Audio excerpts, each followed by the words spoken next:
मंच पर अपनी प्रतिष्ठा बढ़ाई। इसके माध्यम से, अपनी उस पहचान के माध्यम से न केवल प्रदेश बल्कि देश की भी एक पहचान बनी। आज उसी का परिणाम है कि घरेलू मार्केट हो या दुनिया के किसी भी बाजार में 25,000 करोड़ रुपए से अधिक का प्रोडक्ट केवल और केवल मुरादाबाद का होता है। और यह उपलब्धि वास्तव में एक बहुत सकारात्मक संदेश है कि मुरादाबाद के अंदर पोटेंशियल है। थोड़ा भी सरकार के द्वारा उन्हें प्रोत्साहित कर दिया जाए तो वे पूरी दुनिया के अंदर छाने की सामर्थ्य रखते हैं। और उस सामर्थ्य को यहाँ के कारीगर, यहाँ के हस्तशिल्पी आज इस रूप में उठाने का कार्य कर रहे हैं। मैं इसके लिए उन सब का हृदय से अभिनंदन करता हूं। भाइयों बहनों, हम जब नगरीय जीवन की बात करते हैं तो नगरीय जीवन में सामान्यतः लोग आते हैं, जमीन खरीदते हैं या प्लॉट खरीद करके या वहां पर बने हुए आवासीय सुविधाओं को लेकर के वहां रहना प्रारंभ करते हैं। स्वाभाविक रूप से हर एक इच्छा होती है कि वह अपने परिवार के लिए, अपने बच्चों के लिए अच्छी शिक्षा की, स्वास्थ्य की, कनेक्टिविटी की अच्छी सुविधा से युक्त नगरीय जीवन जिए और उसके अनुरूप अपने आप को आगे बढ़ाए। लेकिन नगरीय क्षेत्रों में बढ़ते हुए भार को ध्यान में रख करके जो सुविधाएं विकसित होनी चाहिए थी उसका अभाव होने के कारण बहुत बार 5 वर्ष पहले तक ये देखने को मिलता था कि नगरीय जीवन अपने आप में एक चुनौती बन चुकी है, नारकीय हो चुकी है। उससे मुक्त करने के लिए आदरणीय प्रधानमंत्री जी ने 2014 में देश के अंदर स्मार्ट सिटी मिशन की घोषणा की थी। स्मार्ट सिटी मिशन के अंतर्गत उत्तर प्रदेश के 10 नगरों को स्मार्ट सिटी मिशन के अंदर और 60 शहरों को अमृत योजना के अंतर्गत चयन किया था, जिससे जनता की बुनियादी सुविधाओं को तेजी के साथ आगे बढ़ाया जा सके। लेकिन प्रारंभिक 2.5 वर्ष प्रदेश में तत्कालीन समाजवादी पार्टी की सरकार ने स्मार्ट सिटी मिशन के अंतर्गत मिलने वाली बुनियादी सुविधाओं पे कोई भी कार्य आगे बढ़ाने का कार्य नहीं किया। कोई सुविधा जनता को नहीं दी गई। लोक कल्याणकारी योजनाएं आम जनमानस तक पहुंचाने के लिए उन्होंने हमेशा उसमें बैरियर का काम किया। लेकिन विगत 5.5 वर्ष के दौरान नगरीय जीवन को भी स्मार्ट जीवन के रूप में बदलने और जनता के लिए ईज ऑफ लिविंग के लक्ष्य को प्रदान करने के लिए डबल इंजन की सरकार ने जो कार्य प्रारंभ किया है, आज उसके परिणाम देखने को मिल रहे हैं। अकेले मुरादाबाद नगर के अंदर आज नगरीय जीवन से जुड़े हुए 424 करोड़ रुपए की इन परियोजनाओं का लोकार्पण और शिलान्यास इसका एक उदाहरण है, जिसमें ICCC integrated command and control centre जो न केवल ITMS को, इंटीग्रेटेड ट्रैफिक मैनेजमेंट सिस्टम को, बल्कि इसे सेफ सिटी के रूप में भी बदलने का कार्य कर रहा है। भाइयों बहनों, आज इसका भी लोकार्पण का कार्य हो रहा है। पूरा मुरादाबाद शहर और फिर इसी तर्ज पर अन्य नगर निकायों को भी हम लोग CCTV कैमरे से आच्छादित करके न केवल ट्रैफिक सिग्नल ऑटो मोड पर कार्य करता हुआ दिखाई देगा, बल्कि अगर सिटी के अंदर किसी सौदे ने किसी बेटी और बहन की सुरक्षा के साथ खिलवाड़ करने का प्रयास किया, किसी लुटेरे ने किसी व्यापारी के साथ छिनैती और लूट करने का प्रयास किया, किसी अपराधी ने किसी आपराधिक घटना को अंजाम देना प्रारंभ किया, तो CCTV कैमरा उसके सारे कारनामों को कैद करके रखेगी और इस चौराहे पे घटना घटित हुई थी, अगले चौराहे पर वह कहीं ढेर होता हुआ दिखाई देगा। यह ICCC एक सुरक्षा का, सेफ सिटी का एक मॉडल देने जा रहा है। भाइयों बहनों, ये कार्य पहले भी हो सकते थे, लेकिन पहले नहीं हुए। अकेले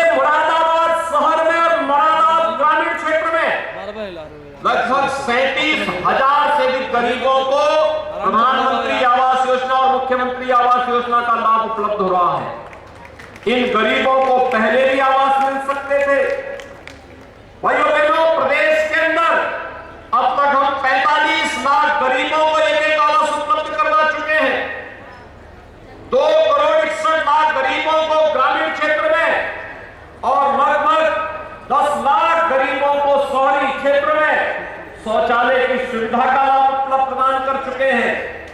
स्ट्रीट वेंडर, पटरी व्यवसायी, ठेला, खोमचा, रेडी लगाने वाले व्यक्ति को हमेशा जो शिकायत मिलती थी कि यह व्यक्ति कहीं पर पुलिस, कहीं पर नगर निकाय के लोग उसका शोषण करते थे, लेकिन उसके लिए भी कोई स्कीम आ जाए, वह साहूकारों के चक्कर में पड़ करके अपने पूरे जीवन भर केवल कर्ज तले दबा रहता था। लेकिन भाइयों बहनों, पहली बार पीएम स्वनिधि योजना के अंतर्गत उस गरीब व्यापारी को भी योजना के साथ जोड़ करके और उसको कैसे उसके जीवन में परिवर्तन लाने का प्रयास हो रहा है। उत्तर प्रदेश में 9 लाख पटरी व्यवसायियों को ब्याज फ्री लोन की सुविधा उपलब्ध करवा करके आज पीएम स्वनिधि योजना में उत्तर प्रदेश अग्रणी भूमिका के साथ कार्य कर रहा है।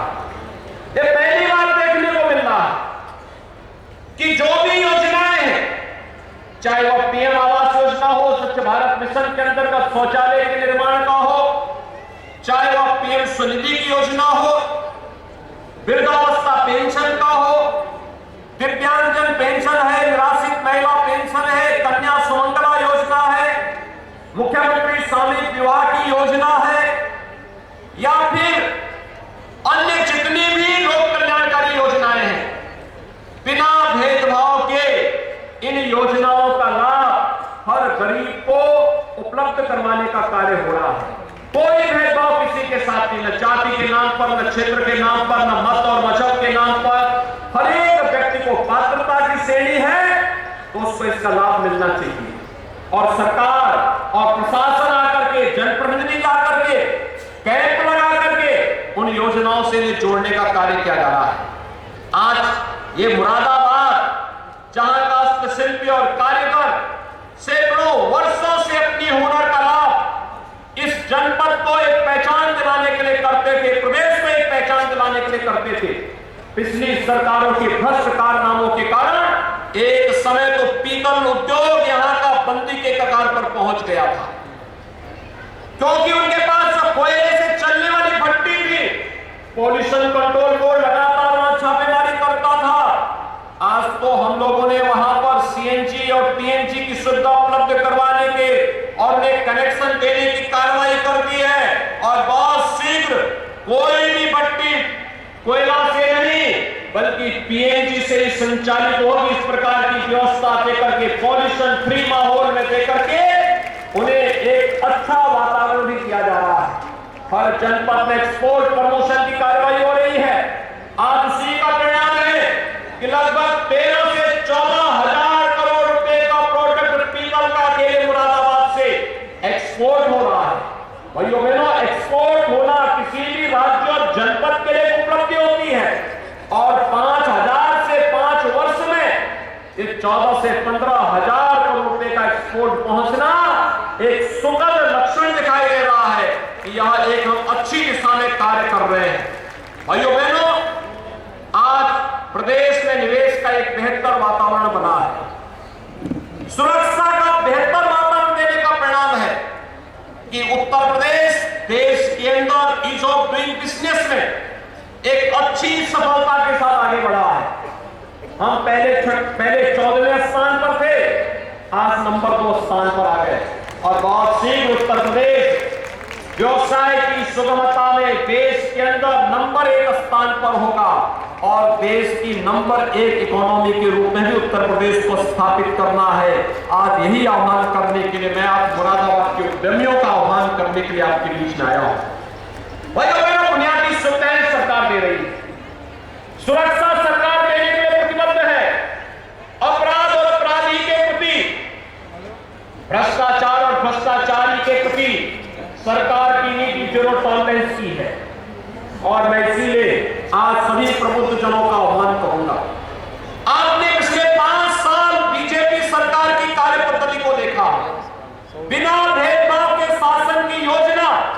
समाज के हर एक तबके को दी जा रही है। एक और सुरक्षा का बेहतर वातावरण, एक पेशेवर अपराधी माफिया जो दंगा बनाते थे, दंगा भड़काते थे, गुंडागर्दी करते थे, बहन और बेटियों की सुरक्षा में सेन लगाते थे, विकास की योजनाओं में बैरियर बनते थे। आज आपने देखा होगा ये सभी अपराधी और माफिया जब वो पुलिस के द्वारा कार्रवाई करके जेल के अंदर डाले जा चुके हैं या स्वयं प्रदेश छोड़ करके भाग चुके हैं, आज बेहतर सुरक्षा का वातावरण दे करके तकनीक का बेहतर उपयोग करते हुए हम लोगों ने जिस प्रकार की सुविधा प्रदेश के अंदर उपलब्ध करवाई है वह आप सबके सामने है। और इसीलिए मेरे लिए आप सबसे कहते हुए कि हम लोगों ने 10 से 12 फरवरी 2023 को ग्लोबल इन्वेस्टर समिट का आयोजन किया है उत्तर प्रदेश की राजधानी लखनऊ में। दुनिया भर के लगभग 10,000 से अधिक उद्यमी और निवेशक लखनऊ में आएंगे और उस अवसर पर मेरे लिए अत्यंत महत्वपूर्ण होगा जब उत्तर प्रदेश का उद्यमी और उत्तर प्रदेश का निवेशक उत्तर प्रदेश में निवेश करके न केवल अपने व्यवसाय को कई गुना बढ़ाएगा बल्कि उत्तर प्रदेश के माध्यम से एक संदेश भी देगा कि देश के अंदर प्रधानमंत्री जी ने देश की अर्थव्यवस्था को $5 ट्रिलियन की इकोनॉमी बनाने का जो संकल्प लिया है, उत्तर प्रदेश को देश का ग्रोथ इंजन बनना है, उत्तर प्रदेश की अर्थव्यवस्था को भी $1 ट्रिलियन की इकोनॉमी के रूप में बदलने के लिए अधिक से अधिक निवेश और रोजगार की संभावनाओं को आगे बढ़ाने में हम सब योगदान देंगे। भाइयों बहनों, आपके द्वारा किया जाने वाला निवेश यह स्कूल के निर्माण के लिए हो सकता है, टेक्निकल इंस्टीट्यूशन के निर्माण के लिए हो सकता है, हॉस्पिटल और मेडिकल कॉलेज के निर्माण के लिए हो सकता है, उद्योग के लिए हो सकता है। हर एक क्षेत्र में 25 सेक्टोरियल पॉलिसी हम लोगों ने तैयार की है और इन 25 क्षेत्रों में जहां कहीं भी आप निवेश करेंगे, जैसे निवेश करने के लिए एक सिंगल विंडो पोर्टल हम लोगों ने किया है निवेश मित्र पोर्टल के रूप में, ऐसे ही निवेश के बाद सरकार से मिलने वाली इंसेंटिव का लाभ भी अब आपको ऑनलाइन ही आपके खाते में पैसा सीधे पहुंच जाएगा। आपको उसके लिए किसी कार्यालय का चक्कर नहीं लगाना पड़ेगा। इसकी व्यवस्था भी अब सरकार ने कर दी है और इसीलिए आज मैं आपके पास आपसे आह्वान करने के लिए आया हूं कि भाइयों बहनों, उत्तर प्रदेश देश का सबसे सुरक्षित प्रदेश बनने का सौभाग्य प्राप्त कर चुका है। उत्तर प्रदेश की कानून व्यवस्था देश के अंदर एक नजीर बनी हुई है। उत्तर प्रदेश को निवेश के सबसे बड़े गंतव्य के रूप में और उत्तर प्रदेश को आने वाले समय में देश की सबसे बड़ी अर्थव्यवस्था के रूप में भी स्थापित करना है और इसके लिए प्रबुद्ध जनों को इस प्रकार का माहौल बनाना, एक और जहां इस कार्य को आगे बढ़ाना है और प्रदेश में अधिक से अधिक निवेश को आमंत्रित करना है, वहीं दूसरी ओर मैं आपका आह्वान यह भी करूंगा कि आपने डबल इंजन की ताकत और इसकी सामर्थ्य को देखा होगा। केंद्र और राज्य सरकार जब मिलकर के कार्य करती है तो जनता जनार्दन को जन शासन की सुविधा का लाभ प्राप्त होता है। इस सदी की सबसे बड़ी महामारी कोरोना के दौरान भी आपने देखा होगा जब सरकार आपके साथ खड़ी थी, केंद्र और राज्य सरकार मिलकर के कार्य कर रही थी, परिणाम सबके सामने थे। लेकिन भाइयों बहनों, शासन की योजनाएं स्थानीय निकाय संस्थाओं तक पहुंचे और उसके बाद वहां कोई बैरियर लग जाए बहुत कठिन होता है। जब स्थानीय निकाय में भी उसी विचारधारा के लोग आए तो उसका लाभ फिर कई गुना मिलता हुआ दिखाई देता है और इसके लिए प्रबुद्ध जनों की बहुत बड़ी भूमिका होगी। आप सबसे मेरी अपील है कि डबल के साथ साथ ट्रिपल इंजन को भी इसके साथ जोड़ना, जो निवेश के लिए और स्थानीय स्तर की समस्या का समाधान करने में एक सकारात्मक भूमिका का निर्वहन कर सके। भाइयों बहनों, डबल इंजन की सरकार आपकी हर समस्या का समाधान करने के लिए पूरी प्रतिबद्धता के साथ कार्य कर रही है और मेरी आप सबसे अपील होगी कि आप सभी लोग मिलकर के इस दिशा में अगर एक सकारात्मक प्रयास को आगे बढ़ाने का कार्य कर लेंगे, कोई कारण नहीं, उत्तर प्रदेश बहुत शीघ्र नंबर 1 की अर्थव्यवस्था बनकर के देश के विकास का ग्रोथ इंजन की अपनी भूमिका का निर्वहन करता हुआ दिखाई देगा। और इसके लिए मैं आप सभी प्रबुद्धजनों का, यहां के उद्यमियों का, यहां के जितने भी निवेशक हैं, उन सबका, जीवन के अलग अलग क्षेत्र में कार्य करने वाले यहां के चैम्बर ऑफ इंडस्ट्रीज का, लघु उद्योग भारती का, यहां के Indian medical association, bar association, शिक्षाविदों और समाज जीवन से जुड़े हुए विभिन्न पक्षों से जुड़े हुए सभी महानुभावों का आह्वान करूंगा। वे उत्तर प्रदेश को निवेश के बेहतरीन गंतव्य के रूप में स्थापित करने के इस पवित्र अभियान के साथ जुड़ेंगे। इस विश्वास के साथ 424 करोड़ रुपए की इन परियोजनाओं के लिए अपने मंचस्थ सभी जनप्रतिनिधियों को हृदय से बधाई देता हूं, मुरादाबाद वासियों को हृदय से अपनी शुभकामनाएं देता हूं और विश्वास व्यक्त करता हूं हम सब मिलकर के मुरादाबाद को एक सुंदर और स्मार्ट सिटी के रूप में विकसित करने में अपना योगदान देंगे। आप सबके प्रति मेरी शुभकामनाएं। धन्यवाद। जय हिंद।